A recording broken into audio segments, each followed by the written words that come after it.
be talking with Wayne Gates, who's the chief of the Superior North EMS in our area. Thanks for taking the time to talk to us today. I'd first like to ask you, what is your role in the EMS in the Thunder Bay District? So my role is I am the Chief of Superior North Emergency Medical Services, and we are responsible for providing the paramedic ambulance service for all the communities in the District of Thunder Bay.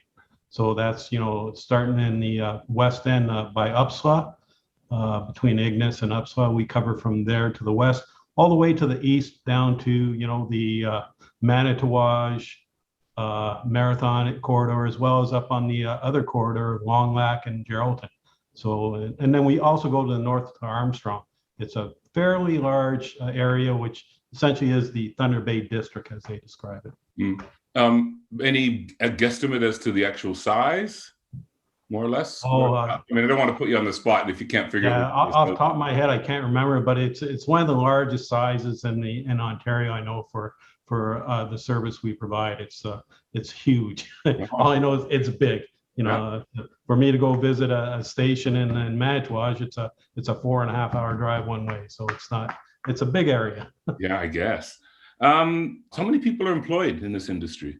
So in my organization right now, we have about 220 employees. About 190 of those are frontline paramedics. Okay. So those are the ones that are responding to the 911 calls and doing frontline service. And then the remainder are support staff or service technicians, that type of stuff. So right now we're about 220 total. How many units would be in the pool that you have to look after?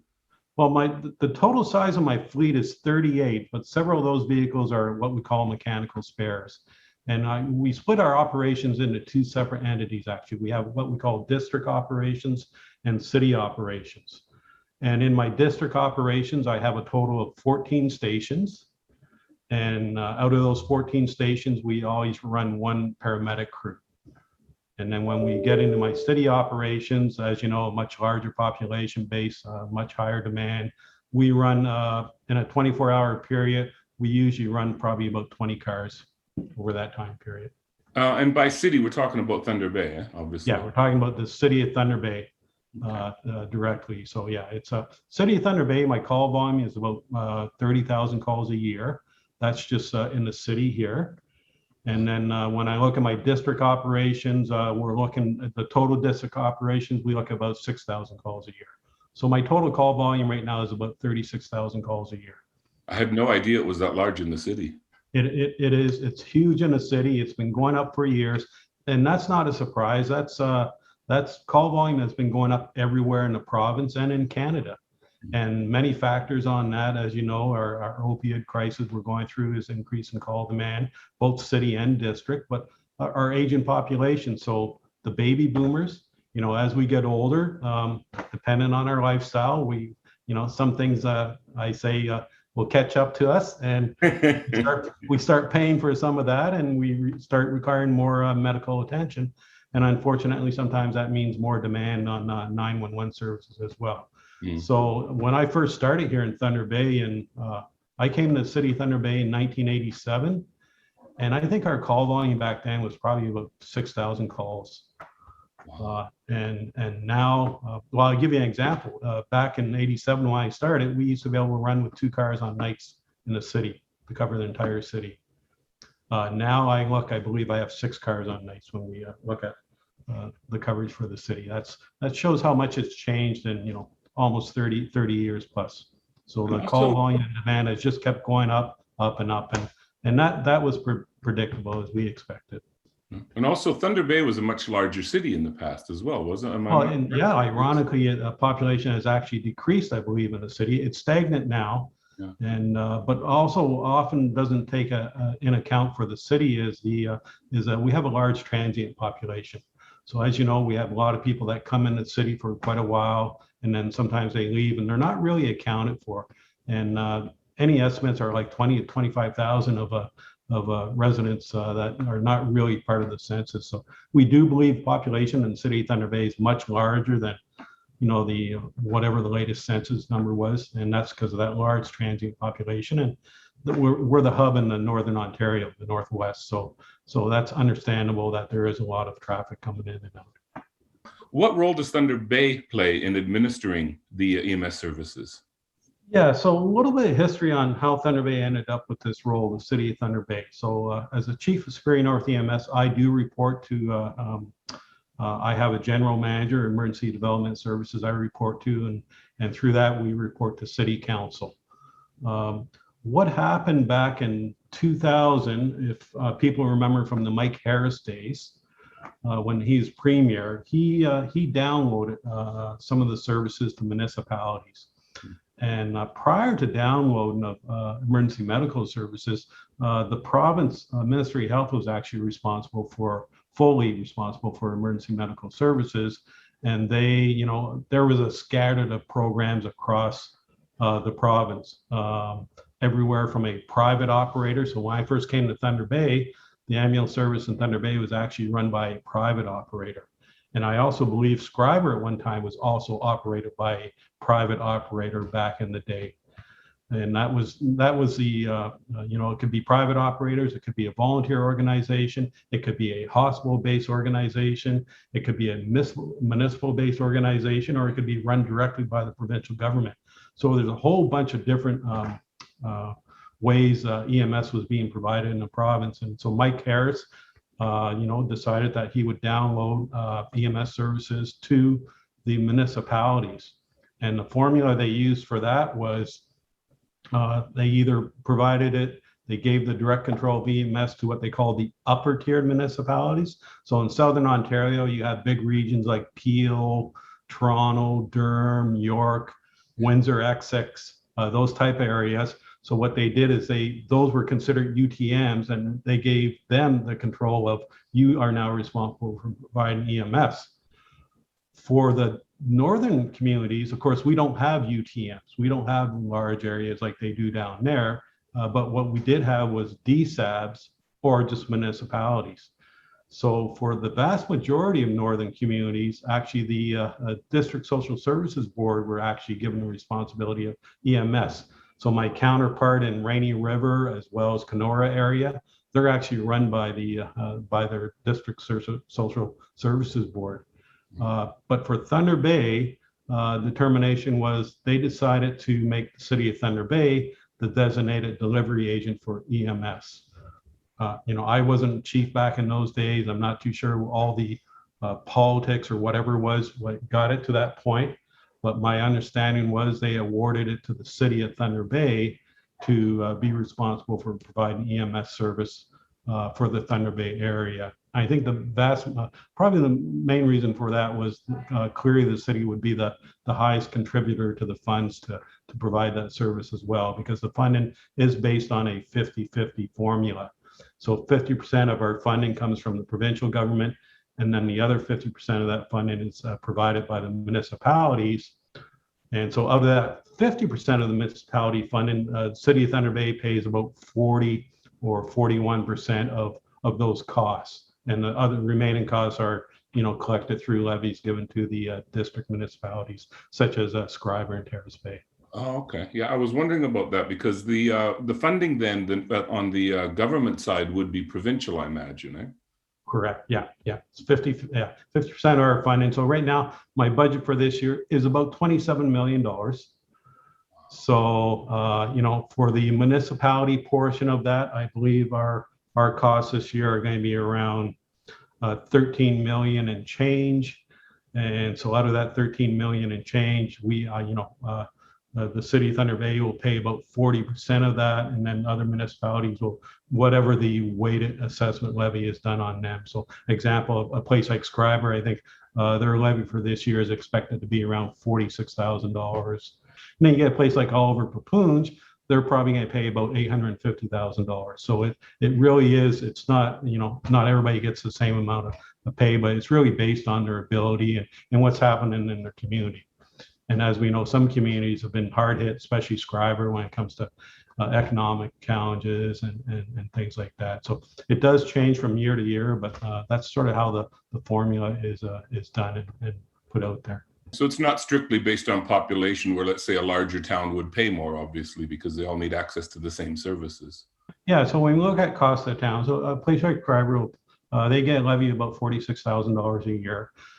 The average cost for a district station, so that's a station we run 7 days a week. Staff and pattern for that station is 12 hours on site. So they're actually at the station, able to respond within 2 minutes when an emergency comes in. The remainder 12 hours of the shift, we do what we call on call. Much like a volunteer fire department, they carry a pager. We give them a standby rate, and then they're responsible to respond within 8 minutes if they get called out for emergency while they're on call. So to run that type of operations, it's probably just a little over $800,000 a year, around $850,000 a year to run a station, say in Scarborough or Terrace Bay, and that includes your rent, your wages, and all of those other costs that go with it. I'll be honest, Scarborough is not a very good facility for our paramedics to be in. It's not good at all. We really do need. We've been looking for a while to try to do something with that, and again, the consultant came in and has identified that it's just not Scarborough. The Terrace Bay needs assistance. Pretty well all my district stations. There's a few that were pretty good, but a lot of them need some. We need to rework them and get them more up to date. And part of the challenge we have with our facility is what has happened with our staff as well. So a bit of a history is back in the day, places like Scarborough and all that used to have, they might have 1 or 2 full-time employees, but they also had volunteers. And a lot of the times the volunteers were there to help out. So, the full-timer would often get a night or 2 off where they didn't have to carry that pager and they could get some downtime. But what has happened over the years is the role of a paramedic has really changed. The educational requirements that's required, they now need at least 2 years of college before they can graduate. And that's going to change in the next year or two to actually a 3-year program. And it's changing just because of all the skills and requirements paramedics need now. They work under a licensed physician. They have to be licensed by a physician to perform quite a few delegated acts. So the job of a paramedic itself has changed tremendously in the 30 years that I've been in the business. And so one of our biggest challenges in small communities like Scarborough and all that is actually finding staff that will work in those communities. And we have a term here, we call it the suitcase medic. I mean, unfortunately, we have people that will work in Scarborough, but they're not committed to the community like previously when we had the volunteers and all that. I give you a prime example. Your fire chief right now, Jan Morrison, excellent paramedic. I've known Jan for years when he was here in Thunder Bay, and he worked in Chunya and all that. And he's in Scarborough, and he lives in Scarborough. He's committed to that community. And Jan is so dedicated to his profession. And what we're finding now is trying to recruit people that will kind of stay in those communities. And it is challenging. As you know, these small communities, the younger folks coming up and are leaving. And even though a paramedic is a very good paying job, it's probably one of the better paying jobs in those communities now, it's still hard to recruit people. And so what we end up doing is having people that will travel there for 4 days and they stay in the station for 4 days and then they come back. And so part of our challenge is having, proper facilities for someone to even stay in that station, for 4 days, because essentially they're living there for those 4 days while they do the on-call as well. So that's a big challenge for us as well, is recruitment and getting people to go to those communities but stay and live in those communities. And that's going to be a long-term plan, and it's going to take some work yet. But and maybe by coming up with some new facilities, maybe that will help attract some new people to really commit to those communities. So it is obviously difficult to find people to come to small towns anyways. Salary, if the salary wasn't an issue, then it's still difficult just to get people to live in remote areas. I want to talk a little bit about just the stress of people working on the jobs and how it affects not only their health, but their mental health as well, and what the toll it can take on people, that job. It's a huge challenge now for paramedics in the business we're in, and especially it's challenging in the district as well. And when I look at city operations, I look at district operations, they are really two different cultures. In the city, my paramedics are extremely busy. They're doing 5, 6 calls a day. It's go, go, go. And then at the end of their shift, if they get off on time, they get to go home and sort of turn it off. But they still have all that stuff that they've been dealing with that day, maybe a tragic event or whatever. On the district side of the thing, they're not busy like that. But what's different with them is they're in a small community where vast majority of people know each other. And as they're from that community, they know those people as well. And so when they respond to an incident, and especially if it's tragic in nature, that's even a double burden on them, because they know all these people, all the people know them, and they're from that community. So from a mental perspective, it is very hard on them. And even though they're not busy and they're doing 6-7 calls a day, they have that additional mental stress of people in the community know them, they know the people, and when something happened, it's hard on everybody. And I kind of get that. It's hard when your neighbor next door, if something happens to them, but now you're the one responding to them and caring for them as well. Right? So those mental stresses are challenging for paramedics, and we are continually looking at how we can support these paramedics in these communities. So we have a paramedic, a union member that is a wellness coordinator, and his job is really to kind of connect with paramedics, keep in touch, and connect them to resources. And we're always looking to see what's going on out there and what we can do to help support our paramedics mentally. But unfortunately, it's just not a simple black and white solution, because everybody deals with mental stresses differently. And so what we can do from our side is try to offer whatever supports we can to help them. And I know that's definitely a challenge in some of these small communities.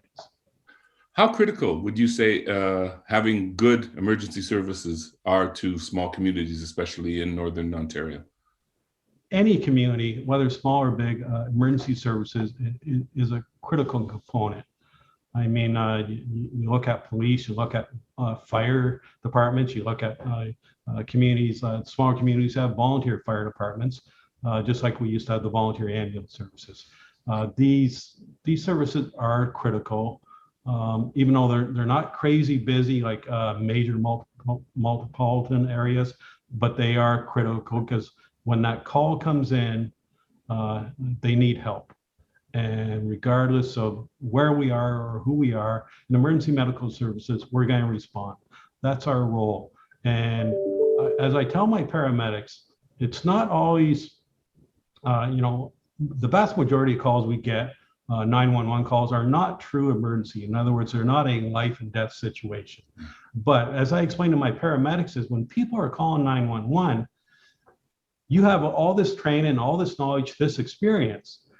Yes, to you, it's not a life-threatening situation, but to them, they don't know that. To them, this is a crisis and they're calling for help. And that really is our role at the end of the day, regardless of what your community you're in. So when you walk in and you see someone and, because they're stressed out or they're having anxiety or they've hurt their foot or whatever, for them, that's a situation for them where they're asking for help. And as paramedics, that really is our job. We're there to assess or whatever. And so my younger paramedics, as they come in, they're used to watching TV and all these, glory shows, as I call them, and all the good stuff. And I'm going to go out and save all these people. Paramedics do save people. They do save lives, but it doesn't happen every day. The vast majority are not what we would call life-threatening calls, but they still play a critical role in helping that person get through what is a crisis to them at that time and getting them in the care and getting them to the hospital. So for me, any community emergency medical services, I think, is a vital link and a vital partner in those communities. And that's why I'm, as chief of Superior North EMS, I'm very proud of the service we have here. And I'm extremely proud of our paramedics, especially those in the district that, they're at work 12 hours a day and they're on call for the other 12, and they do this 4 days on, 4 days off. Yeah. True dedication, and they really are true heroes, because when you call, we're coming, and they're going to be there to help. Often they seem to be the forgotten heroes until you actually need them. Well, they are, because when you see a lot of the media stuff, paramedics, we get to the scene quickly, we take care of the people, and then we leave. And so we're not the folks standing around after. So the police, they need to do their investigation and all that. You often see them there. You see the fire department there, who's often have to do some sort of cleanup or afterwards. But you don't often see the paramedics there, because we're getting the patient and we're getting them to the hospital. So it's one of those things. We know people do appreciate us and all that, but it's a wonderful group of paramedics I have in district operations there, and I'm very proud of them. Well, thanks again, Wayne, and I hope to speak to you soon. Okay, well, thank you. That was Wayne Gates of the Superior North EMS Services talking about how vital and important it is to have emergency services in any community.